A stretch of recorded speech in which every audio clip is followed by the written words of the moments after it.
Welcome to mom and sir vlogs. இப்போ நாங்கள் என்ன பண்ண போறோம்னா சிக்கன் சூப் வித் இட்லி. ஃபாஸ்ட்டாக எவ்வளோ குவிக்காக பண்ண முடியுமோ அவ்வளோ குவிக்காக பண்ணி காட்ட போகிறேன். இப்போ இட்லிக்கு கிரேவி மாதிரி இல்லாமல் தண்ணி சூப்புன்னு சொல்லிட்டு ஒன்று வச்சு காட்டுறேன். நீங்கள் பார்த்து என்ஜாய் பண்ணி உங்களுக்கு பிடிச்சிருந்ததுன்னா நீங்களும் வீட்டில் பண்ணி சாப்பிடுங்க.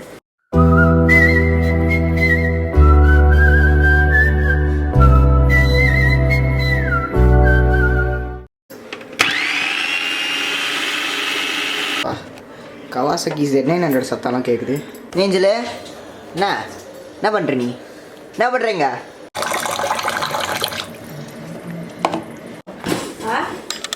ஜிஞ்சர் கார்லிக் பேஸ்ட் தாமா ஜிஞ்சர் கார்லிக் பேஸ்ட். ஃபஸ்ட்டு அடுப்பில் ஒரு பேனை வச்சுக்கோங்க. பேனை வச்சுட்ட பிறகு எண்ணெய் ஊற்றிட்டு கடுகு உளுத்தம் பருப்பு போட்டேன், ஜீரகம் கொஞ்சம் போட்டேன்,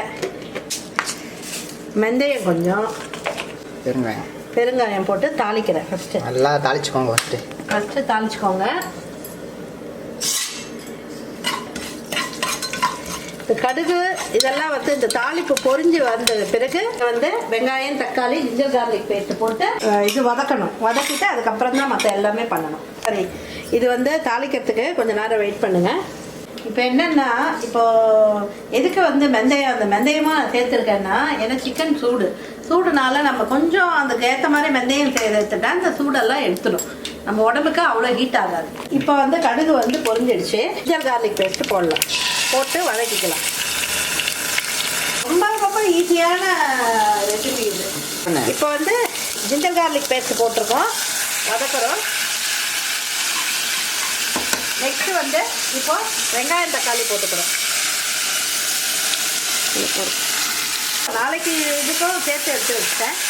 அதனால் இப்போ இந்த அளவு வெங்காயம், தக்காளி, ஒரு வெங்காயம் 2 தக்காளி போட்டு வதக்கிட்டுருக்கேன். இப்போ சிக்கனும் போட்டு வதக்கிடலாம். இப்போ எடுத்து அலம்பி வச்சுருக்கிற க்ளீனாக எடுத்து வச்சுருக்கிற சிக்கனை வந்து நான் இன்றைக்கி வந்து 1/2 கிலோ சிக்கன் தான் எடுத்திருக்கேன். அதை போட்டுடுவேன். போட்டுட்டு நல்லா வதக்குறேன். இப்போ என்ன பண்ணுறது அப்படின்னா, கொஞ்சம் உப்பு போட்டுக்கோங்க. உப்பு போட்டுட்டா தான் சீக்கிரம் வதங்கும். அதனால கொஞ்சம் உப்பு போட்டுட்டு எவ்வளோ ஸ்பூன் இது? 1.5 ஸ்பூனு. அப்புறம் பார்த்துட்டு எப்பவுமே ஜாஸ்தி போடாதீங்க. நம்ம பார்த்துட்ட பிறகு தேவையான அளவு பார்த்துட்டு அதுக்கப்புறம் நம்ம ஆட் பண்ணிக்கலாம். இப்போ வந்து டர்மரிக் பவுடர் கொஞ்சம் போட்டுறேன். Turmeric powder. நெக்ஸ்ட்டு நாங்கள் வீட்டிலேயே அரைச்சி வச்சுருக்க மிளகாத்தூள் எல்லாம் நம்ம எதுவுமே நாங்கள் பேக்கெட்டுக்கு வாங்காமல் அரைச்சி வச்சுருக்க மிளகாத்தூளை போடணும். போட்டுட்டு இது அவ்வளோதான். இது மசாலா சார். இப்போ சத்திக்கு அவ்வளோதான் மசாலா போட்டு வதக்கணும். இது சூப்பு மாதிரி வைக்கிறதுனால இட்லிக்கு தொட்டுக்கிறதுக்கு, அதாவது ஒரு கிரேவி. இது வந்து சூப்பர்னா தண்ணியா சிக்கன் கிரேவி, தண்ணி குழம்புன்னு சொல்லுவாங்கல்ல, அந்த மாதிரி சூப் மாதிரி வைக்க போகிறேன். இப்போது சிக்கன் சூப் எதுக்கு நம்ம சாப்பிட்ணும் அப்படின்னா, இப்போ வெதர் கண்டிஷன் வந்து ரொம்ப கோல்டாக இருக்குது, மழை சீசனு. ஸோ நீங்கள் சிக்கன் சூடு, ஸோ இந்த இதுக்கு காம்பன்சேட் பண்ணுற மாதிரி, நம்ம வெதருக்கு காம்பன்சேட் பண்ணுற மாதிரி இப்போ இது பண்ணிட்டோன்னா, இந்த மாதிரி சாப்பிட்டோன்னா நம்மளுக்கு உடம்புக்கும் ஹெல்த்தியாகவும் இருக்கும், கோல்டு இருந்தாலும் போயிடும். அதுதான் மெயினே. இங்கே இப்போ பாதி வதங்கிருச்சு. இப்போ அதுக்கேற்ற மாதிரி கொஞ்சம் தண்ணி ஊற்றிக்கோங்க. தண்ணி ஊற்றிட்டு நல்லா அப்படியே மிக்ஸ் பண்ணிக்கோங்க. மிக்ஸ் பண்ணி மூடி போட்டு வச்சிடலாம். குக்கரில் இருக்கிறியா? ஆமாம், குக்கரில் தான்.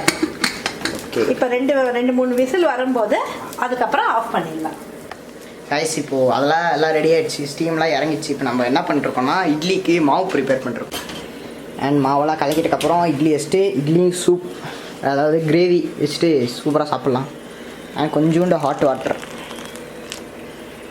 மாவு கலக்கிறதுக்கு மாசாக இருக்கும். அப்போ தான் இப்போ வந்து நான் ஓப்பன் பண்ண போகிறோம். ஸ்டீம்லாம் இறங்கி பாருங்கள், வேறு லெவலில் இருக்கும். நல்லா வெந்துடுச்சு, சூப்பராக வெந்துச்சு. இந்த டைமில் கரம் மசாலா போட்டு கொஞ்சம் கொதிக்க விட்டுட்டு அதை ஆஃப் பண்ணிடலாம். ரைஸ் தான் எங்கள் வீட்டு கரம் மசாலா, அரைச்சி பண்ண கரம் மசாலா. இது இல்லை கொதிக்கணும்.